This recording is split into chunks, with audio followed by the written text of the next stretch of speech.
ساتھیوں کو سیرت ہادیہ عالم صلی اللہ علیہ وسلم کی باوقار تقریب میں خوش آمدید کہتا ہوں۔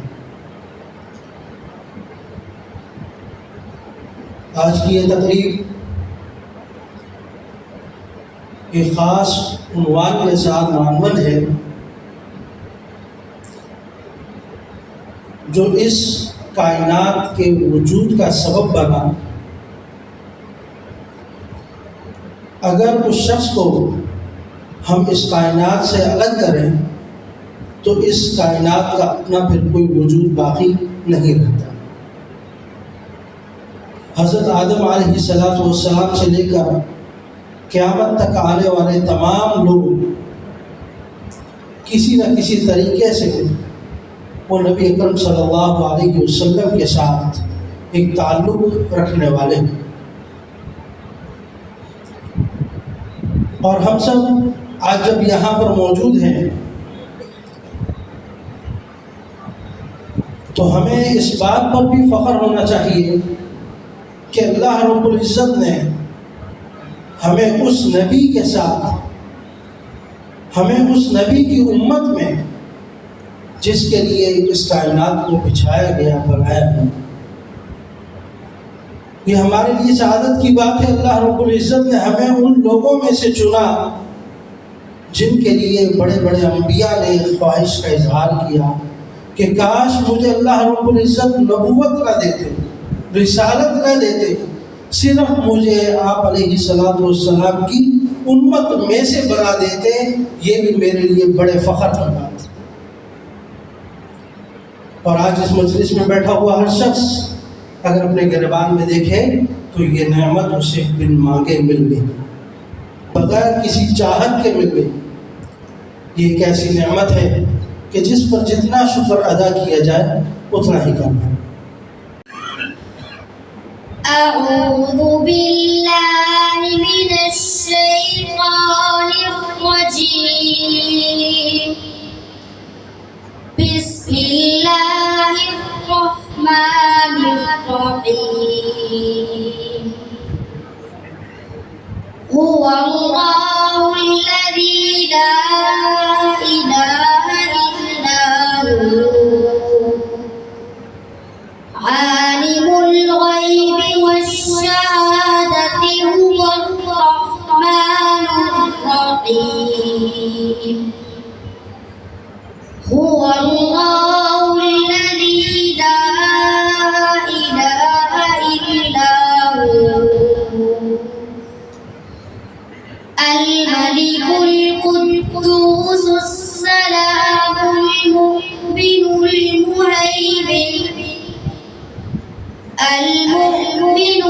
المهيمن العزيز الجبار المتكبر، سبحان الله عما يشركون، هو الله الخالق البارئ المصور له الأسماء الحسنى، يسبح له ما في السماوات والأرض وهو العزيز الحكيم، آمنت بالله صدق الله مولانا العظيم۔ چھوٹے بچے جب تلاوت کرتے ہوئے نظر آتے ہیں تو دل کے اندر ایک خوشی اور فرحت کا احساس ہوتا ہے، اور اللہ رب العزت وَإِنَّا لَهُ لَحَافِظُونَ جو آیت مبارکہ ہے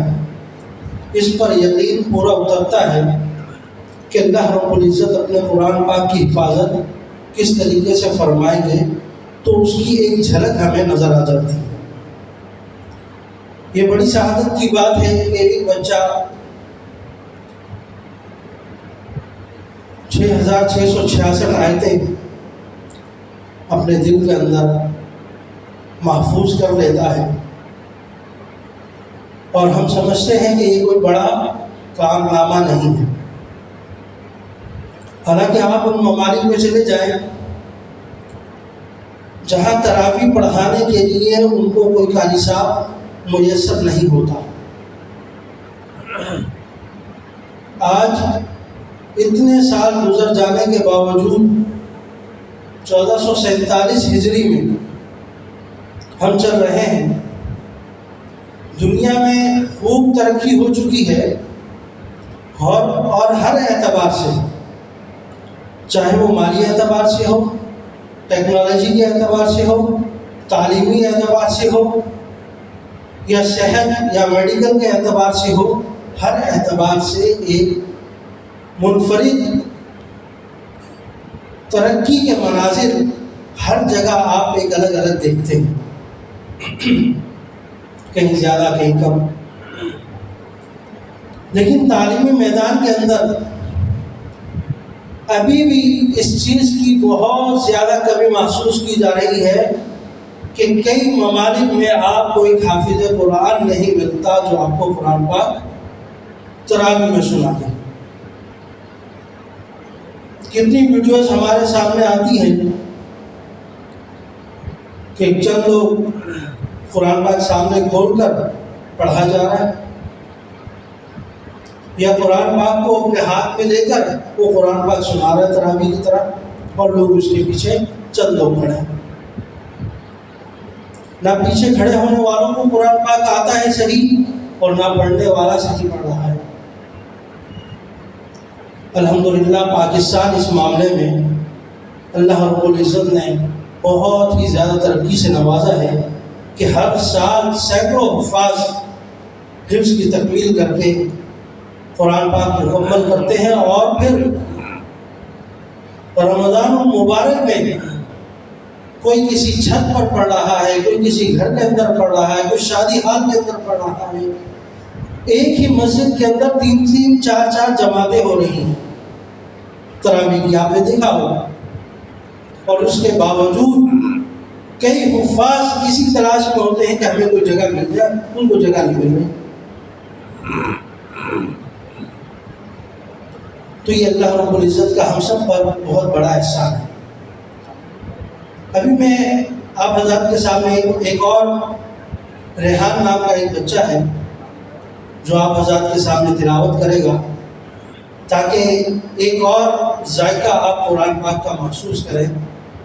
ریحان سے گزارش کروں گا کہ وہ تشریف لائے اور آ کر تلاوت کلام پاک سے ہمارے بیٹھے سامعین کو اپنی اچھی آواز میں ان کے دلوں کو منور فرمائے۔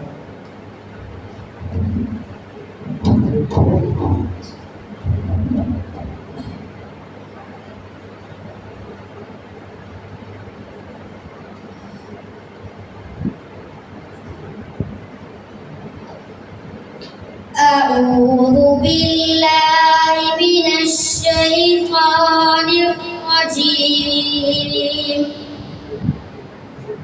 بسم الله الرحمن الرحيم هو الله الذي لا إله إلا هو عالم الغيب والشهادة هو الرحمن الرحيم هو الله الذي لا إله إلا هو الملك القدوس السلام المؤمن المؤمن المهيمن العزيز الجبار المتكبر سبحان الله عما يشركون هو الله الخالق البارئ المصور له الأسماء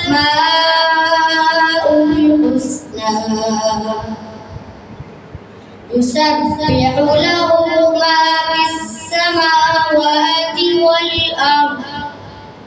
وهو العزيز الحكيم آمنت بالله صدق الله مولانا العظيم. یہ وہ ستارے ہیں کہ جس ستارے کو بھی اٹھاؤ گے تو اس کی روشنی ایک الگ ہی محسوس ہوگی، آپ کو اس کی آواز اور اس کا ذائقہ ایک الگ ہی محسوس ہوگا. یہ صرف دو بچے تھے جو ان کو آپ کے سامنے پیش کیا گیا. ہمارے مدرسوں میں آپ چلے جائیں تو آپ کو اس طرح کے کئی نجوم اور کئی ستارے نظر آئیں گے جو اسی طرح دن رات قرآن پاک کی تلاوت سے ایسا سحر نازل کر دیتے ہیں کہ آدمی اگر سنے تو دل کرتا ہے کہ یہ پڑھتا جائے اور میں سنتا جاؤں. اسی وجہ سے نبی اکرم صلی اللہ علیہ وسلم کی ایک حدیث بھی ہے کہ قیامت کے دن اس حافظ سے کہا جائے گا کہ تم تلاوت کلام پاک شروع کر دو اور جہاں قرآن پاک کا آخر ہوگا وہ ناس ہوگا وہ تمہارا درجہ ہوگا جنت. تو یہ تلاوت کرتا جائے گا اور اللہ رب العزت اس کے درجات بلند کرتے جائیں گے اور یہاں تک کہ یہ اپنی جنت میں پہنچ جائے گا. اور اسی طریقے سے سب سے بڑا انعام جس کو ہم اکثر سنتے ہیں اور اکثر والدین کی چاہت ہوتی ہے، ان حفاظ کی وجہ سے اللہ رب العزت ان کے والدین کو ایک ایسا تاج پہنائیں گے جس کی روشنی اس سورج کی روشنی سے بھی زیادہ ہے. آپ اندر سائے میں بیٹھے ہیں لیکن یہاں آپ کو سورج کی روشنی محسوس ہو رہی ہے اور اس کی شدت بعض دفعہ بہت زیادہ ہو جاتی ہے. تو اللہ رب العزت نے کیا فرمایا کہ ایسا تاج پہنایا جائے گا جس کی روشنی اس سورج سے زیادہ ہوگی. تو میں سمجھتا ہوں کہ کسی والد کے پاس اگر یہ حدیث پہنچ جائے اور اس کے بعد بھی وہ اپنے بیٹے کو اپنے بچے کو قرآن پاک حفظ نہ کروائے تو یہ بڑی محرومی کی بات ہے. اللہ تعالیٰ ہمیں اپنے بچوں کا حافظ قرآن بنانے والا بنائے. آج کی تقریب سیرت ہادیہ عالم صلی اللہ علیہ وسلم کے عنوان سے معمول ہے. میں چاہوں گا اس عنوان سے متعلق آپ کے سامنے کچھ روشنی ڈالوں.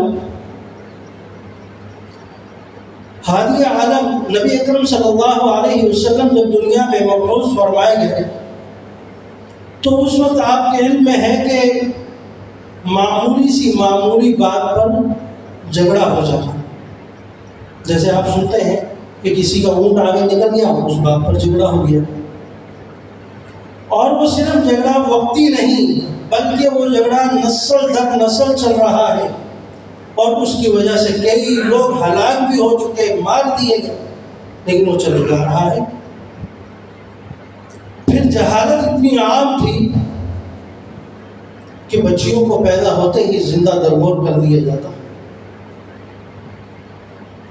اور ایک عار محسوس کی جاتی ہے. کسی کے ہاں بیٹی پیدا ہو جاتی تو وہ لوگوں کے سامنے اپنا چہرہ دکھاتے ہوئے شرم محسوس کرتا. کتنی بڑی بات.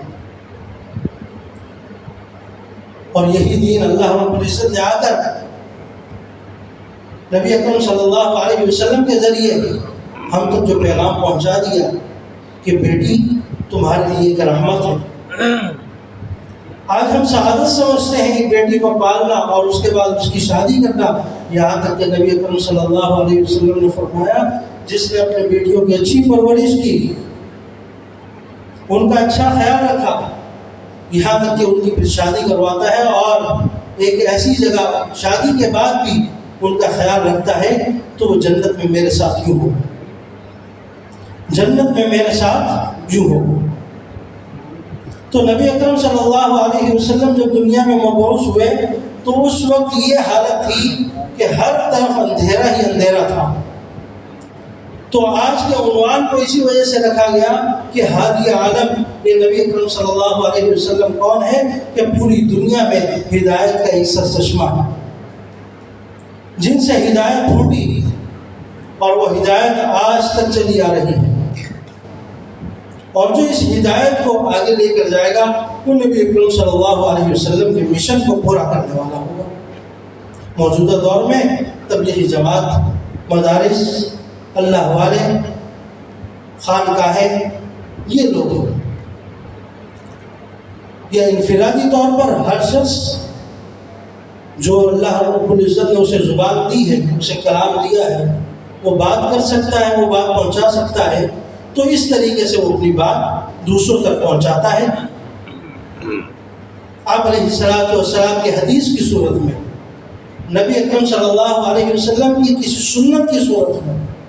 آپ علیہ السلام کی کسی طرز عمل کی صورت میں کہ آپ علیہ السلام کیسے رہا کرتے تھے، گھر میں آپ کی زندگی کیسے تھی، باہر آپ کی زندگی کیسے تھی، کسی کے ساتھ معاملات کرتے تو اس وقت آپ کیسے تھے، کسی کے ساتھ بیع و شراء، خرید و فروخت کرتے تو اس وقت کیسے تھے۔ یہ وہ تمام چیزیں ہیں جو ہمیں نبی اکرم صلی اللہ علیہ وسلم کا قرب عطا کر دیں گے۔ اگر ہم یہ چیزیں نہیں کرتے تو یقین مانیں آج 1400 سال گزرنے کے باوجود بھی ہم پھر اسی اندھیرے میں ہیں جس اندھیرے کو ختم کرنے کے لیے آپ علیہ السلام دنیا میں آئے تھے۔ اگر میرے اور آپ کے سامنے یہ باتیں نہیں ہیں اور ان چیزوں کی فکر نہیں ہے تو میں اس چیز سے کیوں غافل ہوں کہ میرے گھر کے اندر 5 افراد ہیں، 5 نمازی کیوں نہیں ہیں، اور اگر اس چیز کی مجھے فکر نہیں ہے تو پھر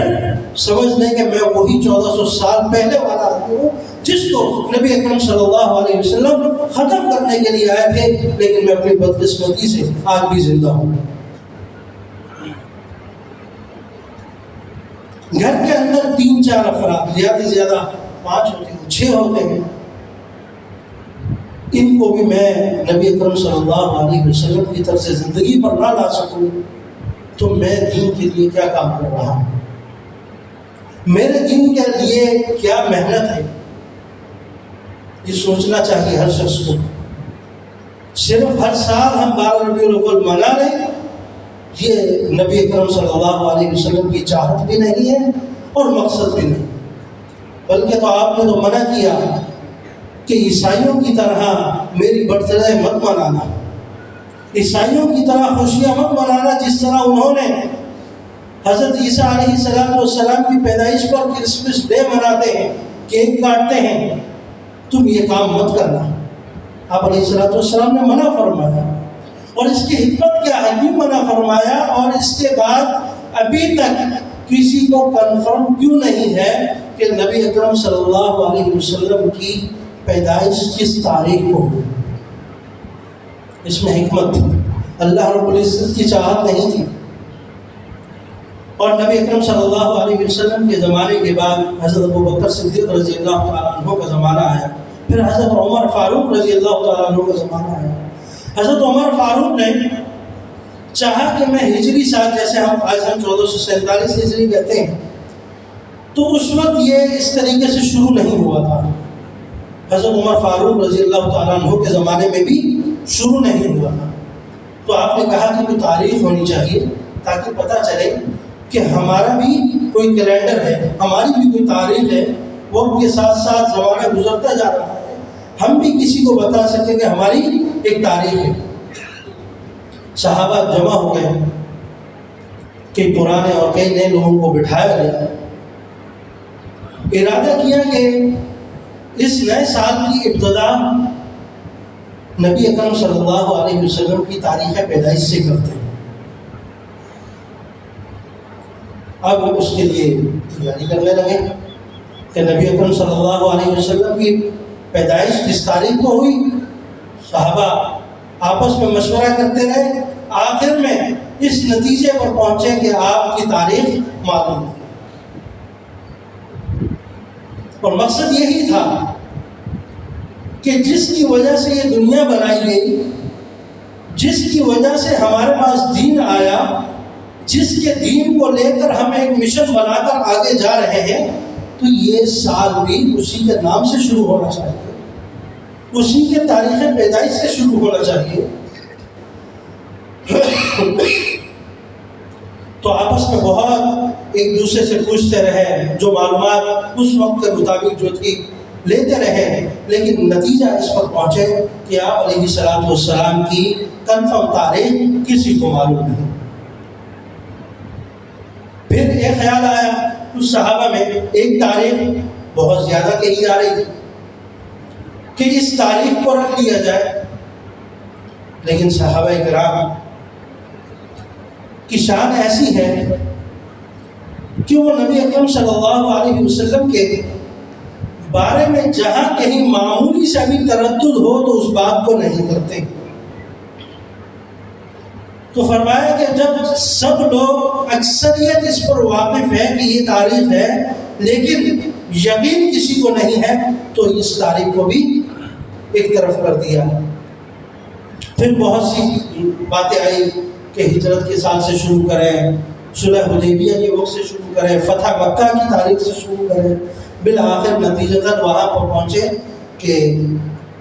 اس سن کو شروع کیا جائے ہجرت کے سال سے، جس وقت نبی اکرم صلی اللہ علیہ وسلم نے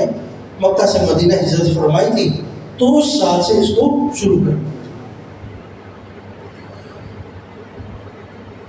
تو میں عرض کر رہا تھا کہ نبی اکرم صلی اللہ علیہ وسلم کے صحابہ کرام نے کس طریقے سے معمولی سے معمولی چیز کی رعایت کرتے ہوئے آپ علیہ الصلوۃ والسلام کی ہر چیز کو محفوظ کرنے کی کوشش کی۔ اچھا، تاریخ کیوں محفوظ نہ رہی؟ یہ اللہ رب العزت کی طرف سے تھا تاکہ آنے والے لوگ اس چیز کو بدعت نہ بنا لیں اور اس چیز کو کرنا نہ شروع کر دیں، لیکن بدقسمتی سے یہ معاملات آج بھی ہو گئے۔ آپ علیہ الصلوۃ والسلام جب دنیا میں آئے، ایک معمولی سفر کے ساتھ، چند لوگوں کے ساتھ اس سفر کا آغاز کیا، اور اللہ رب العزت نے ان مواقع پر مدد فرمائی جہاں مدد ناممکن نظر آتی تھی۔ اس کا نتیجہ پھر یہ ہوا کہ آج 1447 کے بعد بھی آج بھی الحمدللہ آپ علیہ الصلوۃ والسلام کی ایک ایک چیز ہمارے پاس محفوظ ہے۔ آپ علیہ الصلوۃ والسلام کی دھڑی اور سر میں کل کتنے بال سفید تھے؟ آج اگر کوئی کسی سے جتنی بھی محبت کر لے، لیکن اس چیز کو نہیں شمار کر سکتا، لیکن صحابہ نے اس چیز کو بھی بتایا کہ کل 20 بال آپ کے سفید تھے جس وقت آپ کی رحلت ہوئی۔ داڑھی اور سر کے کل 20 بال آپ کے سفید۔ آپ کے چلنے کا انداز صحابہ نے بتایا، آپ اس طریقے سے چلا کرتے تھے جیسے کوئی پہاڑی سے اتر رہا ہو، یعنی جھکے ہوئے انداز میں۔ آپ کا معجزہ تھا، آپ 5-6 لوگوں میں کھڑے ہوتے تو سب سے بلند اور بڑے قد والے نظر آتے ہیں، لیکن عام حالات میں اگر کوئی شخص دیکھتا تو آپ کا درمیانہ قد ہوتا۔ یہ آپ کا معجزہ تھا۔ جتنے لوگ بھی آ جائیں، اس میں جتنی بڑی قد والے ہی کیوں نہ ہو، اللہ رب العزت آپ کے قد کو دوسروں سے ممتاز کر دیتے۔ آپ علیہ الصلوۃ والسلام کے بال یہاں کندھوں تک تھے، بالکل سیدھے بھی نہیں تھے اور بہت زیادہ گنگرالے بھی نہیں تھے، درمیانے قسم۔ آپ کی یہ بارش بہت زیادہ پتلی بھی نہیں تھی اور بہت موٹی بھی نہیں تھی۔ آپ کے اس طرح ہتھیلی پر جب کوئی پانی گرتا تو ایسے لگتا ہے جیسے شبنم کی قطرے پتوں پر آپ دیکھتے ہیں، تو اس طرح محسوس ہوتا۔ آپ علیہ الصلوۃ والسلام کسی جگہ سے گزرتے تو وہ جگہ معطر ہو جاتی، کوئی صحابی اگر دوبارہ وہاں سے گزرتا تو اس کو اندازہ ہو جاتا کہ آپ علیہ السلام یہاں سے گزرے۔ ان چیزوں کو تھوڑا سا اگر ہم دیکھیں، آج کل ایک نئی ویڈیو بھی چل رہی ہے، شاید آپ لوگوں نے دیکھا ہو، غزہ کے اندر ایک مجاہد کو شہید کیا، اسے برف خانے میں رکھا، کل ہی کی خبر ہے، کچھ زیادہ پرانی ہے، برف خانے میں رکھا تو کچھ دیر کے بعد اس سے خوشبو نکلنے لگی، جنت کی خوشبو، اور وہ اتنی تیز پھیلی کہ لوگوں نے اسے پھر وہاں سے نکال کر باہر رکھ دیا۔ لوگ اپنے کپڑوں کو لا کر اس کے جسم کے ساتھ ملتے اور ساتھ لے کے جانے لگے۔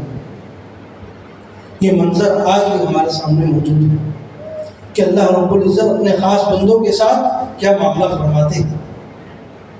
تم اللہ کے بن جاؤ، پھر یہ عطر وغیرہ لگانے کی بھی ضرورت نہیں ہوگی۔ نبی اکرم صلی اللہ علیہ وسلم کے پسینے سے بھی خوشبو آتی تھی۔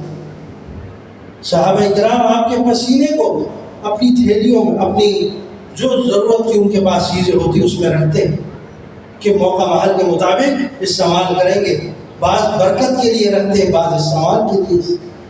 آپ علیہ السلام اگر وضو فرماتے، پانی نیچے گرتا، اس پانی کو سمیٹ لیا کرتے۔ یہ محبت تھی، یہ اقتداء تھی۔ آج ہم آپ علیہ السلام کی وہ سنتیں بھی نہیں اپناتے جس میں ہمارا اپنا فائدہ ہے، اور آپ علیہ السلام کی ہر سنت میں فائدہ ہی فائدہ ہے۔ اللہ تعالی ہمیں ان کی سنتوں پر چلنے والا بنائے۔ اگلے